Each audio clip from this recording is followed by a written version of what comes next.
આપણી પરંપરા પ્રમાણે બુકે નહીં પરંતુ બુકથી માનનીય શિક્ષણ મંત્રી શ્રી રમણલાલ વોરા સાહેબના પુસ્તક દ્વારા સ્વાગત કરવા માટે વિનંતી છે.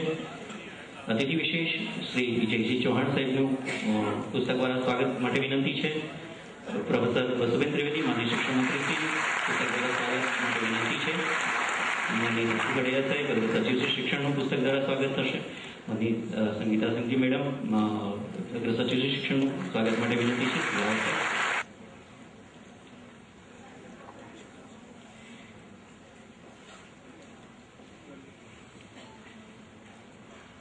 પુસ્તક દ્વારા સ્વાગત બાદ અને સ્વાગત પ્રવચન માટે શિક્ષણ જગતમાં સમગ્ર ગુજરાતમાં આમૂલચૂલ પરિવર્તન કરીને અનેક સિદ્ધિના સોપાનો જેમના નેતૃત્વમાં આપણે સર કર્યા છે એવા આદરણીય મુખ્યમંત્રી શ્રી નરેન્દ્રભાઈ મોદી સાહેબ, મંચસ્થ મંત્રીમંડળના સાથી બેન શ્રી સંગીતાબેન, ભાઈ શ્રી રાવલજી, ઉપસ્થિત સૌ આગેવાનો, અમારા યુનિયનના સૌ હોદ્દેદાર મિત્રો, જેમના કારણે આપણા પૂર્વ રાષ્ટ્રપતિ સર્વપલ્લી રાધાકૃષ્ણના જન્મ દિવસના આ શિક્ષક દિનની ઉજવણી પૂરો કર્યો છે.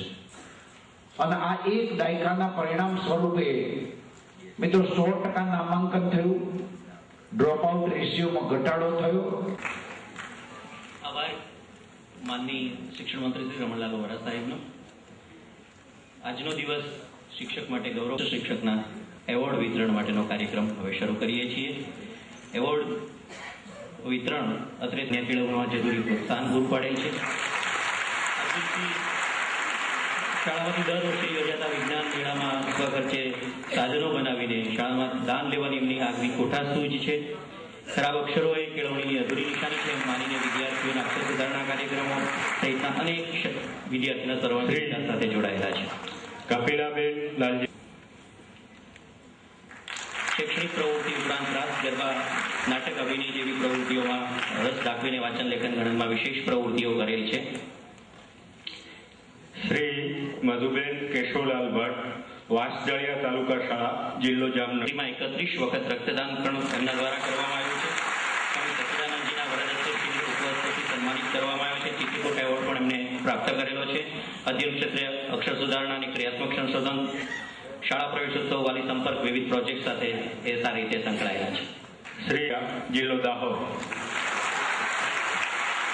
શ્રીમતી ભાવનાબેન નમ્ર છતાં ઉત્સાહી શિક્ષિકાની જેમ બાળકોની સાથે ખૂબ જ સારી રીતે શિક્ષણ કાર્ય કરીને બાળકોમાં રહેલી સુસુપ્ત શક્તિઓને બહાર લાવવા માટે એ પ્રયત્નશીલ છે.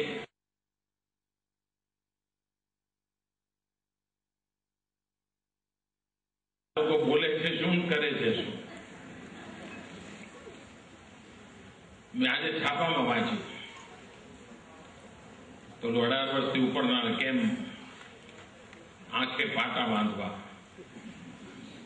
લેપટોપ આપીશું.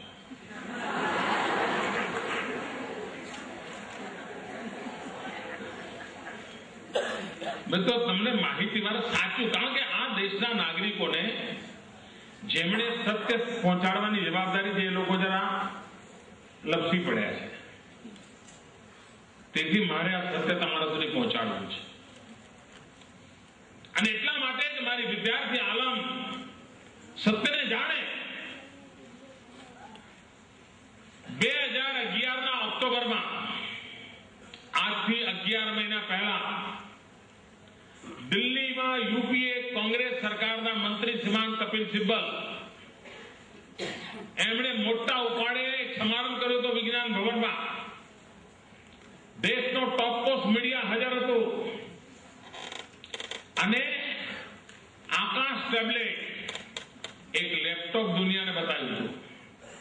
અને એમણે એમ કહ્યું હતું કે વિદ્યાર્થીઓ, યુવકો માત્ર 3000 રૂપિયા આપે એમને આકાશ ટેબ્લેટ મળી જશે. એમાં તો મફત નહોતું, 3000 તમારે આપવાના હતા. અનેક લોકોએ 3000 આપ્યા પણ ખરા. આજે 11 મહિના થઈ ગયા, હજુ એક આકાશ ટેબ્લેટ ધરતી પર ઉતર્યું નથી.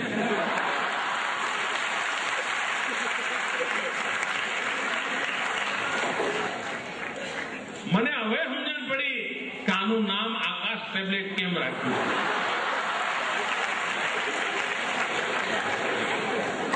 કાશ આ આકાશ ટેબ્લેટ ક્યાં નીચે ઉતર્યું હોત ધરતી પર, તો આજે તમે જૂઠાણા ફેલાવો છો ને એમાં ક્યાંક વજન પડ્યું હોત. ધરા જૂઠાણા મિત્રો. અને તાલોટા પાણદાના લોકો તો મંડી પડે છે, જોરદાર જોરદાર જોરદાર જોરદાર. એમને એમ જ મજા આવે.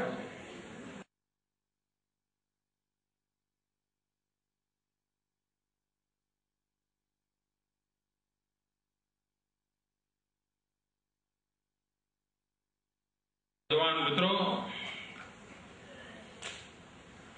હું આ રાજ્યના 6 કરોડ લોકો પૈકીનો નંબર 1 મજદૂર છું.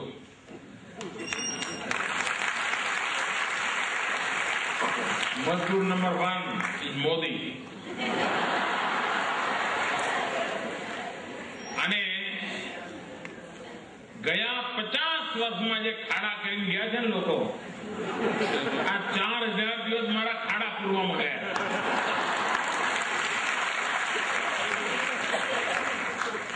હવે માર કરીને ખાડા પુરાણા છે.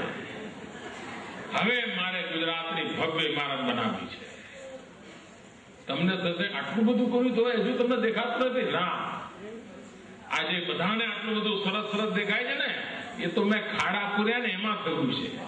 એકચ્યુઅલી ઇમારત બનાવી ત્યારે તો ખબર પડશે કે ગુજરાત કેવું ભવ્ય બનવાનું છે, અને એના માટેનો સંકલ્પ